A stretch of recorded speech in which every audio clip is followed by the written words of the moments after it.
Maulang araw sa inyo lahat. Maulan po ngayon dito sa Pilipinas. Buong Pilipinas to, I think. So ngayon po itong ating bibigyan na reaction na itong si Marilasin. Matagal na po namin pinapanood to, si Marilasin. Ito yung mag-asawa, na asawa ni Australia. Dati sila ay namimitas ng prutas dyan sa South Australia. Umuwi rin sila sa Pilipinas, nangingisda, ganyan. Tapos bumalik ulit sila sa ngayon.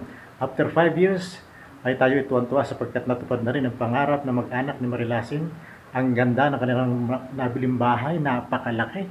Ang lawak ng lugar, 4,000 square meters. Mantak mo yun, ang laki.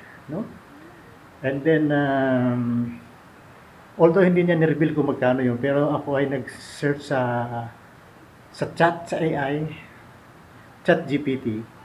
At dyan pala sa South Australia, ang range ng presyo po dyan ng house and lot ay 150,000 to 350,000. So, kinonvert ko Australian dollar, 40 pesos per Australian dollar. So, nung i-convert ko siya, ay posibleng umabot po sa 16 million pesos itong halaga ng property na nabili ni Marilasin ng cash. Mantak mo yung cash.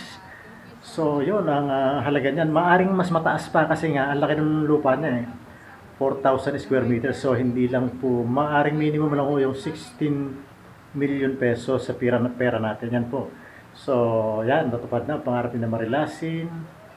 Sila ay nag-i-enjoy dyan sa kanilang bagong property. At nakita natin si Sylvester ay ganun pa rin ang kanyang paboritong libangan, mag-skating. So, siguro mas maganda kung mapapunod to ni Marilasin, ibili mo ng bike si Sylvester at mas lalo siya mag-i-enjoy dyan. So yun, ang kanilang first project yata ay lalagyan ng fence and then magtatanim sila ng fruit-bearing trees. Mag-aalaga din sila ng mga domestic animals, malamang. Kasi napakalawak nga, napakaganda. 4,000 square meters. Grabe, no? So yan, tayo masayang-masaya kay Marilasin.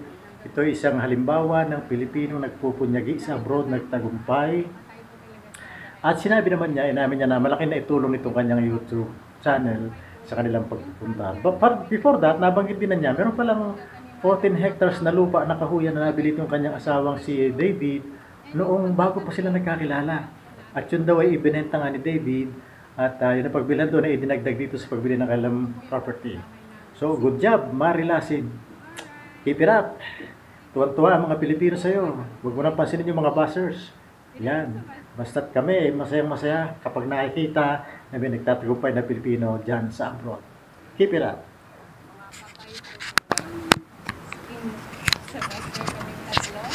Dahil nakaka-relax talaga yung fireplace. And then, lalong-lalo na po, malamig na po ito na. Ito po kami sa South Australia. Malamig po, sometimes minus 3 degrees, minus 0 degrees early in the morning. And then, pag paggabi na siya, slowly na po siya lumalamig. And I love having a park. Oh!